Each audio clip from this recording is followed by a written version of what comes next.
कहानी की शुरुआत होती है आर्ज नाम के एक आदमी से, जिसकी आंख खुली एक बहुत ही महंगी गाड़ी में। वह चौंक गया कि अब यह किसकी गाड़ी है। उसने गाड़ी के मैप्स में होम बटन पे क्लिक किया तो वो टेस्ला गाड़ी उसे खुद ब खुद एक आलीशान घर तक ले गई। वहां उसे जेफ नाम का एक आदमी मिला, जिसने बताया कि सर, मैं आपका असिस्टेंट हूँ। ये सुनते ही आर्च ने चौंक कर पूछा कि यह किसका घर है, जिस पर जेफ ने जवाब दिया कि आपका ही तो है सर। क्या हुआ? फिर भी आर्च को विश्वास नहीं हुआ तो उसने ऊपर जाकर देखा कि यह सब हो क्या रहा है। वहां उसने अपनी ऐसी तस्वीरें देखी जो उसने कभी खिंचवाई ही नहीं थी। तभी वहां अचानक से गैब्रियल नाम का एक फरिश्ता प्रकट हो गया। गैब्रियल ने उसे बताया कि मैंने तुम्हारी जिंदगी जेफ से बदल दी है। दरअसल आर्च इतना चौंका इसलिए हुआ था क्योंकि असल जिंदगी में वो जेफ का असिस्टेंट था। गैब्रियल ने यह सब इसलिए किया ताकि आर्च को समझ आए कि किसी और की जिंदगी उससे बेहतर नहीं है। सबकी अपनी मुश्किलें हैं और उसे पूरा यकीन था कि आज एक हफ्ते के अंदर अपनी पुरानी जिंदगी में वापस जाना चाहेगा। लेकिन वह तो इस आलीशान जिंदगी से बहुत खुश है। वो आराम से ऐश करने लगा। फिर उसने पूल में लेटकर आराम से गैब्रियल को याद दिलाया कि तुझे याद भी है मेरी जिंदगी कैसी थी, यह सब छोड़कर वहां वापस जाऊंगा। इसके बाद हमें आर्च की पुरानी जिंदगी दिखाई जाती। वह गाड़ी चलाते हुए फोन पर टेक्सटिंग कर रहा था। इस वक्त गैब्रियल उसके पीछे ही बैठा। उसने एन मौके पर आर्च का ध्यान सामने की तरफ कर दिया, जिससे उसका एक्सीडेंट होते होते बचा। दरअसल गैब्रियल का काम यही है, फोन चला रहे लोगों का एक्सीडेंट होने से बचाना। आर्च जिस वक्त एक दुकान के बाहर खड़ा था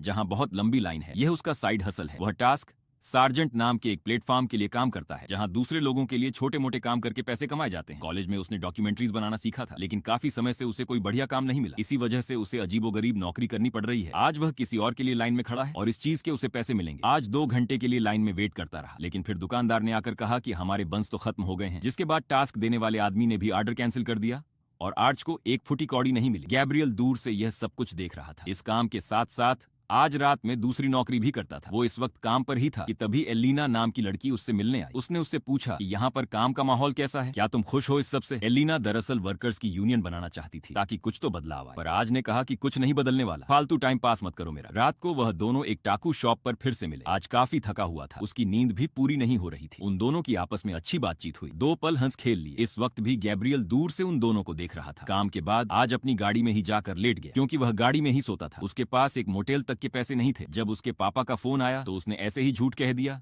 कि हाँ, मैंने नया फ्लैट ले लिया है, काफी अच्छा है यह। इसके बाद आज ने फोन पर सोने के लिए कोई पॉडकास्ट चलाया, लेकिन वह भी एड्स हटाने के $6 मांग रहे थे। उसे देखकर गैब्रियल को बहुत तरस आ रहा था। अगले दिन हम गैब्रियल को फरिश्तों की एक मीटिंग में देखते हैं। सभी फरिश्तों का अलग अलग काम है। एजरियल एक ऐसा फरिश्ता है जो लोगों की मदद करता है अपनी जिंदगी सुधारने में। ऐसे लोग जो जिंदगी से हताश हो चुके हैं, वह उन्हें रोशनी दिखाता है, जीने का मकसद देता है। गैब्रियल ध्यान से उसकी बातें सुनता रहा। उसका भी मन था कि मैं कोई बढ़िया काम करूं। उसने अपनी मैनेजर मार्थ से बात की कि मैं एक भटकी हुई आत्मा को बचाना चाहता हूं। मार्थ ने कहा कि बहुत मुश्किल काम है, तुमसे नहीं हो पाएगा। पहले तो ऐसा इंसान ढूंढना पड़ेगा जो कि बहुत परेशान हो, फिर तुम उसकी मदद करोगे किसी तरीके से। ये सब आसान नहीं होता। इस पर गैब्रियल ने कहा कि मैं एक इंसान को जानता हूँ, वो बहुत दुखी है। जिस पर मार्थ ने कहा कि यह सब तुम्हारा काम नहीं है, तुम्हारा काम है एलेना को एक्सीडेंट से बचाना, वरना बहुत गड़बड़ होगी उसकी जिंदगी में। लेकिन गैब्रियल का ध्यान आज की तरफ था और वह एलेना का एक्सीडेंट होने से नहीं बचा पाया। खैर, ज्यादा कुछ बुरा नहीं हुआ, बस आज के साथ उसकी डेट कैंसिल हो गई, जो कि उन्होंने कहा कि किसी और दिन करेंगे। आज पूरा दिन काम कर रहा था, सोया तक नहीं था। जिसके बाद उसे एक काम मिला। वो जेफ नाम के एक बेहद अमीर आदमी के घर टास्क करने पहुंचा। उसे जेफ की गैराज साफ करनी थी। जेफ इस वक्त अमीरों की तरह अपनी जिंदगी में ऐश काट रहा था। वह 3 मिनट के लिए ठंडे पानी में घुस जाता और फिर 15 मिनट के लिए सोना। इस दौरान आज ने उसकी गैराज को बिल्कुल अच्छे से मैनेज कर दिया। जेफ ने कहा कि बहुत बढ़िया काम किया तुमने, 5 स्टार दूंगा। आज ने मौका देखकर पूछा कि आप सब कुछ अकेले कर रहे हैं, आपको किसी असिस्टेंट की जरूरत है क्या? जेफ को उसका काम पसंद आया ही था, साथ ही उसे बढ़िया लगा कि यह आदमी कुछ करना चाहता है, तो उसने कहा कि 1 हफ्ते का ट्रायल कर सकते हैं। आज जेफ का असिस्टेंट बनने का काम बहुत अच्छे से कर रहा था। वो जेफ के लिए खाना अरेंज करने से लेकर पार्टीज प्लान करने तक सब कुछ कर रहा था। जेफ बहुत ज्यादा अमीर था, वह $500 की तो घड़ियां खरीद लेता। बाद में उसने आर्च को कंपनी का कार्ड दिया, यह कहकर कि मैं जो काम बोलता हूँ उसमें खर्चा हो तो इस कार्ड से कर लेना। यह काम मिलने से आर्च की जिंदगी थोड़ी बेहतर हो गई थी। आज वह अपनी गाड़ी में नहीं बल्कि एक होटल में सो रहा था। अगले दिन अर्ज एलना को लेकर डेट पर जाने वाला था। जब उसने जेफ को इस बारे में बताया तो जेफ ने कहा कि यह शर्ट पहन के जाएगा तू, मेरे पास एक जैकेट है, मुझे थोड़ी छोटी है, तुझे परफेक्ट आएगी। और साथ ही उसने एक रेस्टोरेंट बताया कि वहां जाइयो, बहुत ज्यादा महंगा भी नहीं है। सही है। आज जेफ के बताए हुए रेस्टोरेंट में ही एलेना के साथ डेट पर गया। जेफ ने 1-2 डिश बताई थी। उनकी कीमत देखकर दोनों की हालत पतली हो गई और उन दोनों ने सस्ती चीजें ही ऑर्डर की। इस सब के बावजूद भी बिल बहुत महंगा आया। आज के पास उस वक्त इतने पैसे ही नहीं थे, तो उसने हिचकिचाते हुए जेफ का दिया हुआ कार्ड इस्तेमाल कर लिया। अगले दिन जब जेफ को यह पता चला तो उसने आज से कहा कि तुमने खुद के खाने के लिए मेरा कार्ड इस्तेमाल किया। इस पर आर्च ने कहा कि मैं तुम्हें बताने ही वाला था। दरअसल जो रेस्टोरेंट तुमने बताया वह मेरे हिसाब से बहुत महंगा था, तो मुझे कार्ड का इस्तेमाल करना पड़ा। वहां पर बेइज्जती हो जाती। चिंता मत करो, मैं पैसे लौटा दूंगा। लेकिन जेफ को यह धोखे जैसा लगा, तो उसने आज को यह कहकर निकाल दिया कि मैं तुम पर भरोसा नहीं कर सकता। जिसके बाद आर्ज अपनी चीजें लेकर वहां से चला गया। आज का यह काम भी छीन गया और उसे टास्क सार्जेंट पर भी काम नहीं मिला। थोड़े पैसे कमाने के लिए उसे अपना खून डोनेट करना पड़ा। इसके बाद उसकी थोड़ी तबीयत भी खराब हो गई, शरीर में थोड़ी कमजोरी आ गई थी, तो वह एक दुकान में बैठा बैठा सो गया। जब चौकीदार ने उसे उठाया कि चलो रेस्टोर बंद करने का टाइम हो गया है, तब उसने बाहर आकर देखा कि उसकी गाड़ी को तो पुलिस वाले टो करके ले गए। यह देखकर तो आर्च का हौसला बिल्कुल टूट चुका था। गैब्रियल यह सब देखकर समझ चुका था कि आर्च एक भटकी हुई आत्मा है। वो आर्च के पास आया और कहने लगा कि मैं एक फरिश्ता हूँ। उसने अपने पंख दिखाए और कहा कि मैं तुम्हारी जिंदगी के बारे में सब कुछ जानता हूँ। उसने आर्च से कहा कि तुम चिंता मत करो, तुम्हारी जिंदगी में चीजें अच्छी होने वाली हैं। उसने आर्च को उसकी आगे की जिंदगी दिखाई, जिसके अंदर आगे जाकर एक फूड डिलीवरी ट्रक के लिए काम करेगा। उसके ऊपर इतना प्रेशर होगा कि उसके पास पेशाब करने का टाइम नहीं है। एक बोतल दी जाएगी, उसके अंदर करना पड़े। उसने दिखाया कि अभी तो तुम गाड़ी में सोते हो, बाद में तुम एलेना के साथ उसकी माँ के घर पे शिफ्ट हो जाओगे। पर वहाँ एलेना की बहन और उसका बॉयफ्रेंड भी रहते हैं। थोड़ा छोटा घर है 5 लोगों के लिए, लेकिन अच्छा है ना। लेकिन गैब्रियल अनजाने में आर्च का हौसला बढ़ाने की जगह उसे डिप्रेस कर रहा था। फिर गैब्रियल ने दिखाया कि चिंता मत करो, तुम ज्यादा टाइम तक यहाँ पर नहीं रहोगे, तुम्हारी नौकरी लगेगी, तुम दोनों दूसरी जगह शिफ्ट हो जाओगे, लेकिन वहाँ भी तुम्हारे पास पैसे थोड़े कम ही होंगे। तुम्हारा कुत्ता बीमार होगा तो तुम्हारे पास उसके ट्रीटमेंट तक के पैसे नहीं होंगे, लेकिन तुम खुश हो। ये सब देखकर आर्च ने कहा कि इतनी बेकार जिंदगी मैं नहीं जीने वाला। ये सब उसे अपना फ्यूचर बिल्कुल पसंद नहीं आया। गैब्रियल ने बताया कि देखो मुझे ये सब करना अलाउड नहीं है। मेरे पंख देख रहे हो, थोड़े छोटे हैं ना, तो मैं छोटे लेवल का एंजल हूँ, लेकिन मैं दिल से तुम्हारी मदद करना चाहता हूँ। मैं तुम्हें दिखाना चाहता हूँ कि तुम्हारी जिंदगी कीमती है। लेकिन आर्च ने कहा साले डिप्रेस कर दिया तूने मुझे, इतनी बेकार जिंदगी। जिंदगी तो उसकी है बोझे, हम जैसे लोग तो बस उसकी सर्विस के लिए पैदा हुए हैं। लेकिन आर्च को गलत साबित करने और यह दिखाने के लिए कि जेफ की जिंदगी भी कोई परफेक्ट नहीं है, गैब्रियल ने उन दोनों की जिंदगी को आपस में बदल दिया। अब कहानी वहीं पहुंच गई जहां से शुरुआत हुई थी। आर्च को अमीर बनकर बहुत मजा आ रहा था। तभी अचानक जेफ उसके पास आया और कहने लगा कि आप मीटिंग के लिए तैयार हो जाओ। यह सुनते ही अब गैब्रियल को लगा कि अच्छा, अब पता चलेगा तुझे मीटिंग पे भी जाना पड़ता है। लेकिन मीटिंग बहुत आसान थी। वो लोग बस आम बातचीत कर रहे थे और डिनर का खर्चा भी पूरा कंपनी पर डाल दिया। आज घर आया तो एक आदमी पूल का हीटर ठीक करने आया। उसने कहा कि हीटर पूरी तरह खराब हो गया है, उसे ठीक करने में $35,000 लगेंगे। गैब्रियल ने कहा कि देखा, इतना बड़ा खर्चा, देखा कितना मुश्किल है अमीरों की तरह जीना। लेकिन आर्च ने कहा कि इतना पैसा है मेरे पास, कोई फर्क नहीं पड़ता। उसने मैकेनिक को कहा कि हाँ हाँ बदल दे, पूरा नया बना दे। इसके बाद वह उसी दुकान में पहुंच गया जहां वह और एलिना काम करते थे। एलिना उसके बारे में सब कुछ भूल चुकी थी। ताज ने नए सिरे से खुद को इंट्रोड्यूस किया। इस बार वो उसे दोबारा उसी रेस्टोरेंट में डेट पर लेकर गया और वह महंगी डिश ऑर्डर की जो उसने पिछली बार छोड़ दी थी। और तो और रेस्टोरेंट वालों ने कहा कि सर, आपको सर्व करके बहुत अच्छा लगा, आज का खाना हमारे ऊपर, आपको बिल नहीं देना। डेट के बाद एलेना और आज ने एक दूसरे को किस भी किया। एक हफ्ते बाद गैब्रियल उसके पास आया। उसने कहा कि एक हफ्ता खत्म हो गया है, क्या तुम वापस जाना चाहते हो? उसे लगा कि आज को अपनी पुरानी जिंदगी याद आ रही होगी, उसकी वैल्यू समझ गया होगा। लेकिन आर्च ने कहा कि यह जिंदगी बढ़िया है भाई, मैं क्यों जाऊंगा वापस। तब पता चलता है कि गैब्रियल बिना आर्च की मर्जी के उसे वापस नहीं भेज सकता। मतलब अगर आर्च चाहे तो हमेशा के लिए यह जिंदगी जी सकता है। और फिलहाल आर्च बिल्कुल भी वापस जाने के मूड में नहीं था। इस वजह से मार्थ ने गैब्रियल को डांटा। उसने कहा कि यह सब क्या कर दिया तुमने? छोटा सा काम दिया था कि लोगों के उंगली लगा देना, एक्सीडेंट से बचा लेना उनको। और तो और उसने एलेना की मदद नहीं की, जिस वजह से उनका एक्सीडेंट हुआ और डेट पोस्टपोन हो गई। आज उसे महंगे रेस्टोरेंट में ले गया, उसकी नौकरी चली गई। अब मार्थ ने गैब्रियल से कहा कि जब तक तुम सब कुछ सही नहीं कर देते, तुम्हारे पंख मैं ले रही हूं, और यह सब कुछ सही करने के बाद ही तुम ढंग से एंजल बन पाओगे। सीन शिफ्ट होता है आज की पार्टी पर। गैब्रियल जल्द ही उससे मिलने आया। अब दूसरे लोग भी गैब्रियल को देख पा रहे थे। गैब्रियल ने पूछा कि क्या यह सब जेफ के साथ गलत नहीं हो रहा जो भी तुम कर रहे हो? लेकिन जब आज को कोई फर्क नहीं पड़ा तो गैब्रियल ने जेफ की यादों को भी वापस बुला दिया। जेफ यह सब देखकर शॉक हो गया कि वह अपने ही घर में काम क्यों कर रहा है।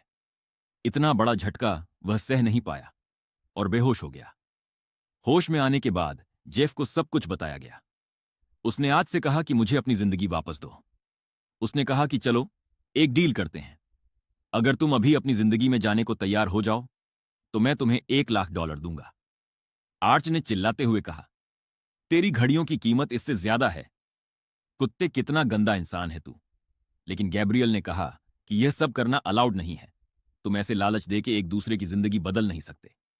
लेकिन फिर जेफ कहने लगा, देख भाई, मुझे नहीं पता था कि तेरे पास घर तक नहीं है। इतनी बुरी हालत है तेरी, वरना ना निकालता तुझे। पर एक गलती के लिए मेरी पूरी जिंदगी चुरा लेगा क्या? गैब्रियल ने भी आर्च को थोड़ा समझाया, जिसके बाद वह मान गया। लेकिन उसने कहा कि थोड़े दिन दे दो, मुझे एंजॉय करना है। थोड़ा फिर चला जाऊंगा अपनी थकेली जिंदगी में वापस। इस पर जेफ ने कहा, ठीक है। साथ ही उसने जेफ को चैलेंज दिया कि इन दिनों तू एक आम जिंदगी जीकर देख, फिर पता चलेगा कि गरीब लोग कैसे जीते हैं। इस पर जेफ ने इतराकर कहा कि मैं अगर तेरी जगह होता ना, तो आसानी से गरीब से अमीर बन जाता चुटकियों में। इसके बाद वह बाहर चल दिया, लेकिन गब्रियल ने उसे रोका। उसने कहा कि मुझे भी रहने की जगह चाहिए। जेफ मान गया और दोनों होटल में बेड पर सो गए। लेकिन सुबह सुबह स्टाफ वहां पहुंच गया। उन्होंने कहा कि चेकआउट करना पड़ेगा और अगर नहीं करना तो पैसे भरो। लेकिन जेफ ने जैसे तैसे उसे मना लिया कि रात को पैसे दे दूंगा मैं। अगले दिन जेफ ने टास्क सार्जेंट पर काम करना शुरू किया, आर्च की तरह। उसे आर्च की वह बिना 360 कैमरे वाली गाड़ी चलानी भी नहीं आती थी। रिवर्स करते हुए ठोक दी भाई ने, पर गब्रियल अपनी तरफ से उसकी पूरी मदद कर रहा था। जेफ को समझ आ रहा था कि गरीब लोग कितनी मुश्किल से जिंदगी बिता रहे हैं। इंसानों की जगह रोबोट ले रहे हैं, और साथ ही कस्टमर अगर खाने में कुछ कमी मिलती तो उस पर चिल्लाने लगते। जेफ ने समझाने की कोशिश की कि भाई मैंने थोड़ी पैक किया है, लेकिन उस बंदे ने कहा कि मैं तुझे एक स्टार दूंगा। देखियो तू। पूरा दिन काम करने के बाद जेफ को पता चला कि आज जो उसने काम किया है उसके पैसे एक हफ्ते बाद मिलेंगे। उसने हिसाब लगा के कहा कि जितने की हमने डिलीवरी की है उससे ज्यादा का तो पेट्रोल फूंक दिया। हमने पैसे खोए हैं भाई। इसका मतलब था कि उन दोनों को आज गाड़ी में ही सोना पड़ेगा। दूसरी ओर आज एलेलिना के साथ मौज काट रहा था। एक रात उसने एलेलिना से पूछा कि इस वीकेंड पर मेरे साथ पेरिस चलोगी? पर एलेना ने कहा कि मैं यूनियन बनाना चाहती हूं, ना उस चीज की मीटिंग है। इस पर आने पूछा कि मीटिंग किसी और दिन रख लो। दरअसल वो चाहता था कि वह दोनों एक बार पेरिस चले जाएं। अपनी बेकार सी जिंदगी में लौटने से पहले वह यह आखिरी चीज करना चाहता था। लेकिन इस सब के दौरान बात थोड़ी बिगड़ गई। एलिना को यह बात बिल्कुल पसंद नहीं आई कि आज उसके काम को छोटा समझता है। एलिना ने कहा कि मेरी जिंदगी चाहे छोटी हो, मेरे लिए जरूरी है। तुम रहो अपने इस आलीशान बंगले में, मैं आम जिंदगी में खुश हूं। एलिना के जाने से आज थोड़ा दुखी हो गया। वो ड्राइव करते करते उसे लगातार मैसेज भेज रहा था कि वह रिप्लाई करें। इसी वजह से अचानक उसका एक्सीडेंट हो गया। गैब्रियल ने जेफ को बताया कि आज कोमा में चला गया है, क्योंकि गैब्रियल जेफ के साथ था। गैब्रियल ने जब जेफ को यह बात बताई तो वह चिल्लाने लगा, तेरा ही काम है ना लोगों को फोन चलाने से रोकना ड्राइव करते हुए? तो गैब्रियल ने कहा कि मैं कैसे बचाता, मैं तो तेरे साथ था। खैर, कुल मिलाकर अब उन्हें थोड़ा इंतजार करना पड़ेगा।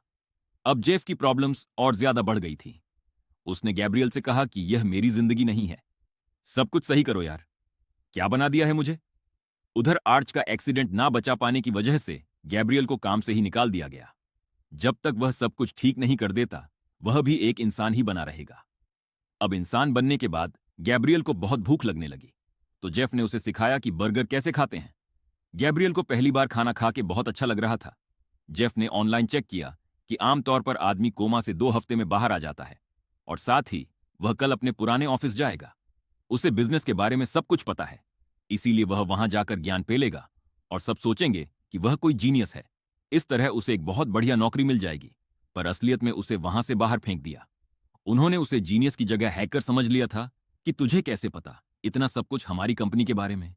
दूसरी ओर बार बार फोन करने के बावजूद भी आर्च के बारे में हॉस्पिटल स्टाफ कुछ नहीं बता रहा, क्योंकि वह किसी की पर्सनल इंफॉर्मेशन लीक नहीं कर सकते। इसी बीच गैब्रियल इंसानों वाली हरकतें करने में लगा हुआ था। वह बड़ा खुश होकर इंटरनेट का इस्तेमाल करके कहने लगा कि देख, मैं तुझे छोटे हाथी दिखाता हूं। उसकी हरकतों से तंग आकर जेफ ने कहा कि भाई देख, अब तुझे भी नौकरी पकड़नी पड़ेगी, मैं दोनों का खर्चा नहीं उठा सकता। गैब्रियल एक रेस्टोर में बर्तन धोने का काम करने लगा। कुछ दिनों बाद जब उसे पहली सैलरी मिली तो अलग अलग टैक्सेस देखकर उसका दिमाग खराब हो गया। उसने कहा कि मुझे पैसे मिले, सारे के सारे तो टैक्स में ले लिए सरकार ने। क्या हरकत है यह? उसके साथ काम करने वाले एक आदमी ने बताया कि तुझे शायद एक और नौकरी करनी पड़ेगी। वह खुद भी 3 नौकरियां करके पैसे कमा रहा था। अब गैब्रियल को भी इंसानों वाली मुसीबत